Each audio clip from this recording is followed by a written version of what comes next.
Saya akan menguraikan Mas Budi betapa pentingnya mega proyek spiritual ini ya, yang mesti dilaksanakan untuk bisa, mohon maaf, menundukkan jin, setan yang ada di seluruh muka bumi Nusantara khususnya. Sekarang bisa kita lihat ya, buktikan saja banyaknya Gus yang banyak jamaahnya, banyaknya Kiai yang banyak jamaahnya, lalu banyaknya apa itu torekok ya, kumpulkan untuk umpamanya menampik bencana, untuk bagaimana mengatasi Indonesia. Saya yakin seyakin-yakinnya tidak mungkin akan mampu ya. Saya yakin seyakin-yakinnya bahwa Indonesia itu mau dibacakan kitab, saya nggak mengatakan kitab tertentu ya, kitab suci 1000 kali dalam satu malam, ibaratnya tidak mungkin bencana ini akan berhenti. Karena apa? Ngitung paweling ingkati satu palon pamono swantara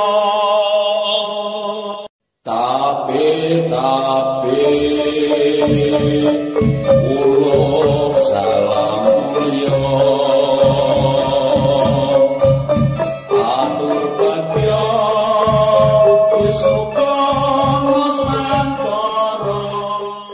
Salam mulia Mbah. Salam mulia nggih Mas Budi.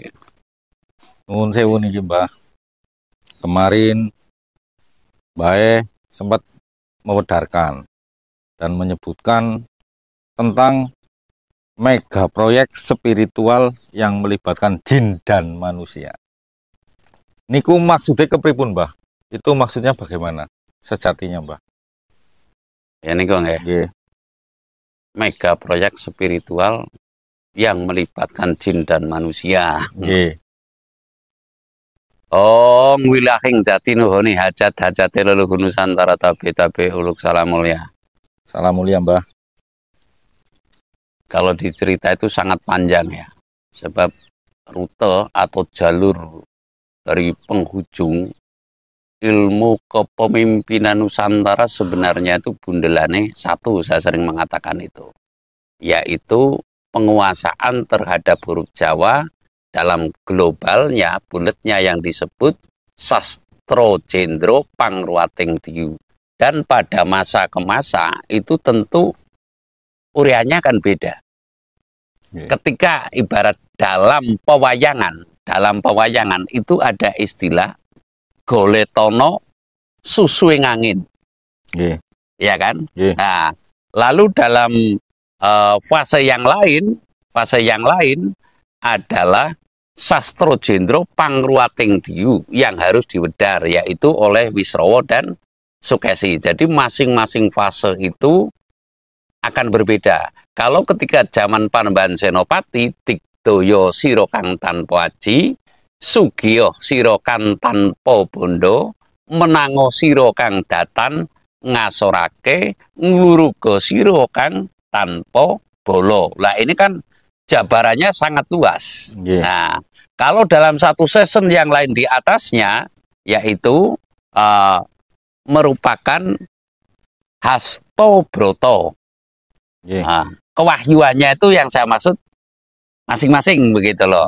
Nah, saya menguraikan di sini adalah setelah Indonesia merdeka. Setelah Indonesia merdeka itu Bung Karno merdeka itu bisa memerdekakan bangsa, yang saya maksud adalah setelah melakukan Bedaing Suroso Sastro Jendro Pangruating Diyu di Gunung Selok.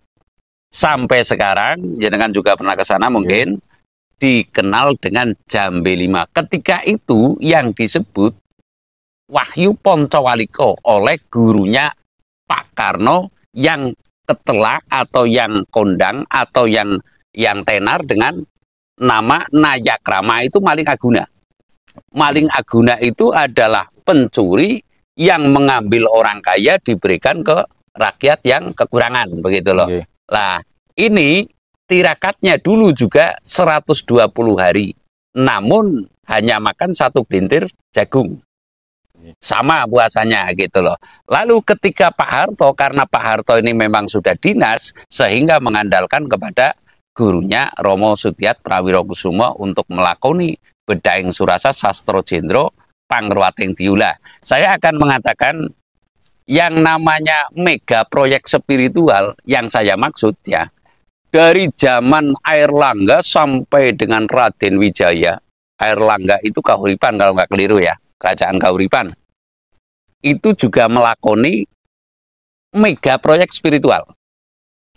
Prabu Airlangga, kerajaan Kahuripan.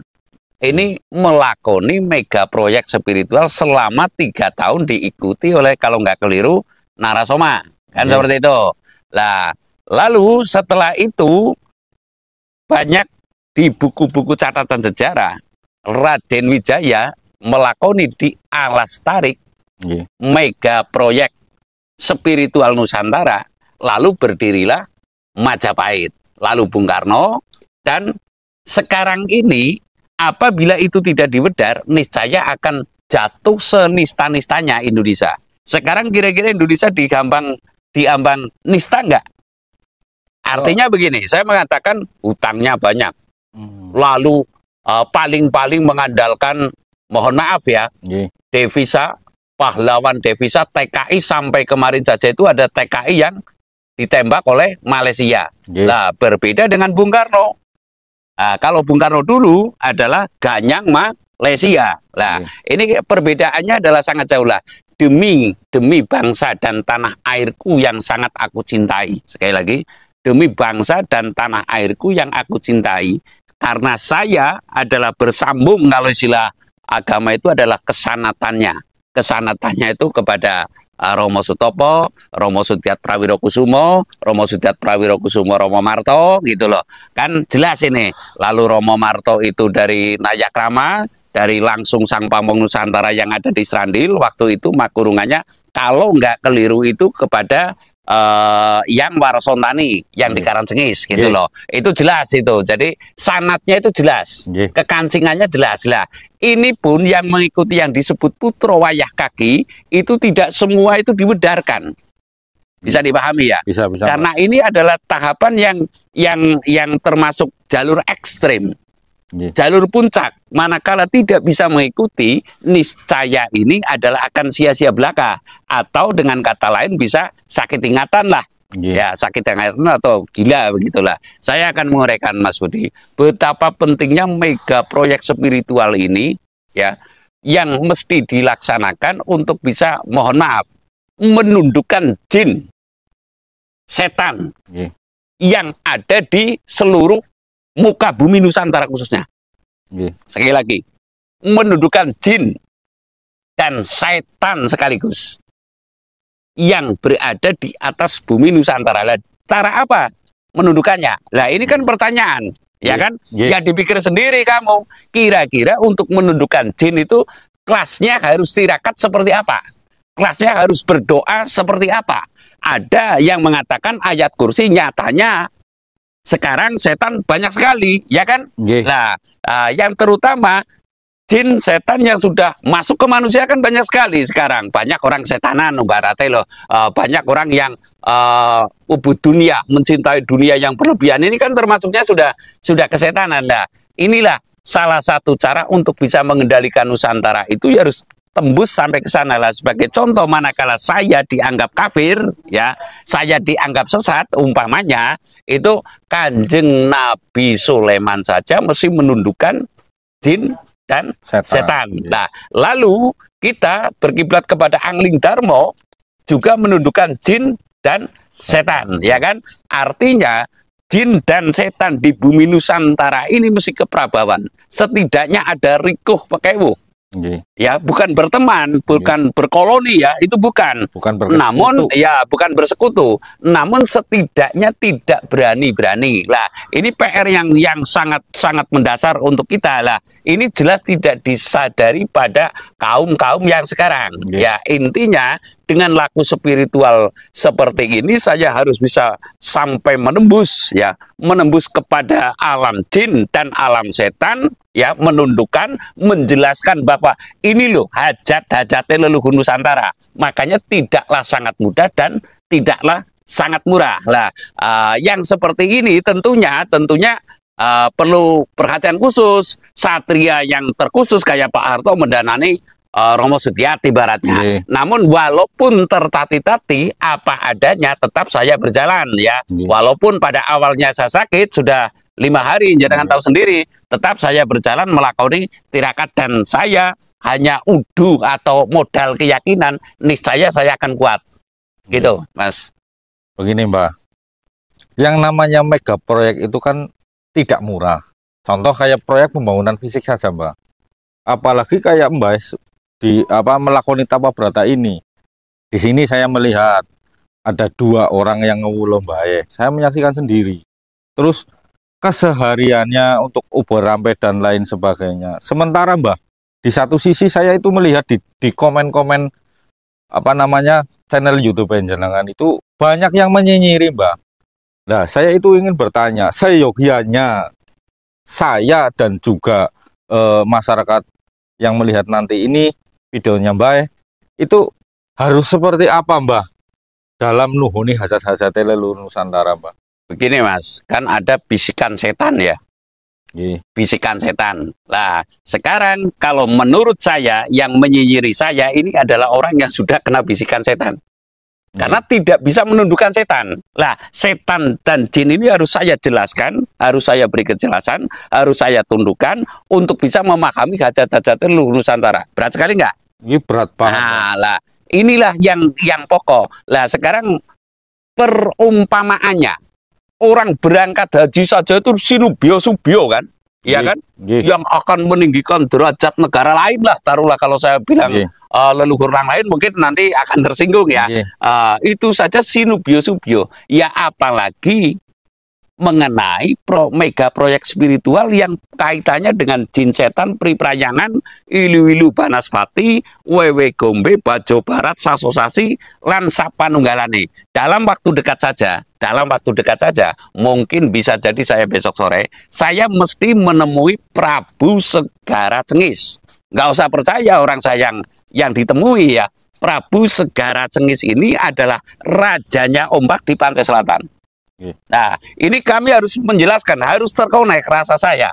Ya, semestinya saya melakukan ubur rampe tersendiri, sesaji dan sebagainya semestinya. Karena apa? Sajen inilah merupakan bentuk sastro jendro. Ya, sastro jendro ini adalah jendela atau pintu untuk masuk antara hubungan manusia dan hubungan kegaiban. Manakala tidak ada piranti itu, saya yakin itu hanya omong kosong untuk di Nusantara ya. Makanya sekarang bisa kita lihat ya, buktikan saja banyaknya Gus yang banyak jamaahnya, banyaknya Kiai yang banyak jamaahnya, lalu banyaknya apa itu torekok ya. Kumpulkan untuk umpamanya menampik bencana, untuk bagaimana mengatasi Indonesia. Saya yakin seyakin-yakinnya tidak mungkin akan mampu. Ya, saya yakin, seyakin-yakinnya, bahwa Indonesia itu mau dibacakan kitab, saya nggak mengatakan kitab tertentu ya, kitab suci, 1000 kali dalam satu malam, ibaratnya tidak mungkin bencana ini akan berhenti.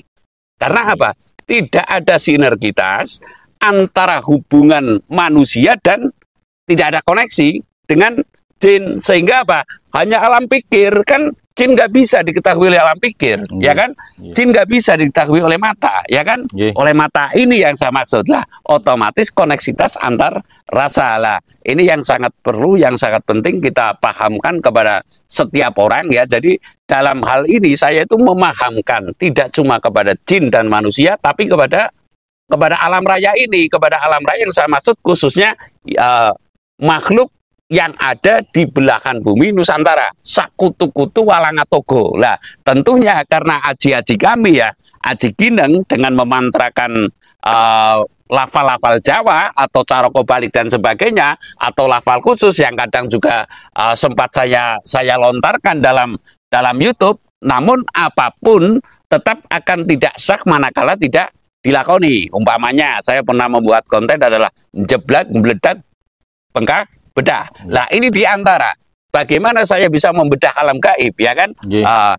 Otomatis saya dengan tirakat dan lalu sampai kepada titik nadir alam di bawah sadar kalau orang ngomong ya, tidak mungkin yang namanya kegaiban akan saya hubungi kalau saya masih dalam posisi sadar seperti ini.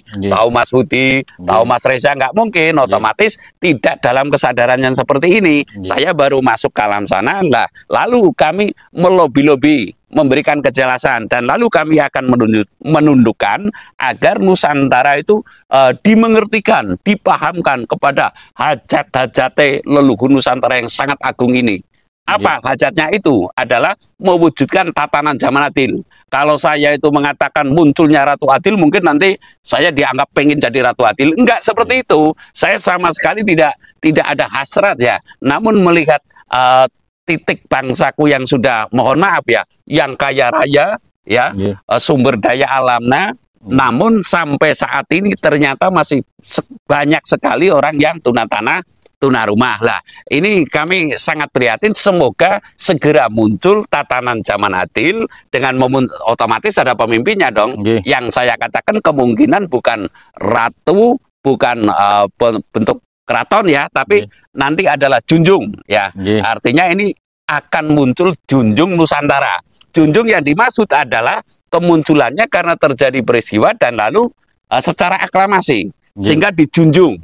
Ya, jadi intinya yang namanya mega proyek spiritual itu adalah mengkonekkan hubungan kita yang merasa memangku Nusantara ini ya dengan kegaiban yang ada, dan kami mesti menjelaskan, you jangan jadi penghalang.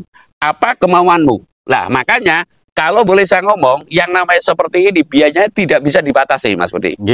Ya, tidak bisa dibatasi. Jadi kan tahu pergerakan sosial saya di antara, kalau istilah kiai itu syariat ya. Di antara syarat saya bagaimana mencapai petunjuk untuk bisa mendapat petunjuk ya. Lalu bagaimana tirakat saya, jenengan juga memahami. Sehingga saya tidak mungkin akan tidur-tidur dalam keyakinan ini ya, dalam keyakinan ini untuk melaksanakan hajat-hajat leluhur Nusantara, dan manakala saya tidak bisa melakoni, berarti saya gagal hidup. Dan semua yang di atasmu, arwah di atasmu, itu berarti gagal kepada kesampurnaan, bukan surga. Ya. Lalu saya pun masih harus reinkarnasi. Saya rasa demikian. Mbah, matur nembah nuwun, Mbah. Begitu gamblang wedarane Mbah. Matur suwun, Mbah. Salam mulia, Mbah. Salam mulia. Cen Sanur Bali.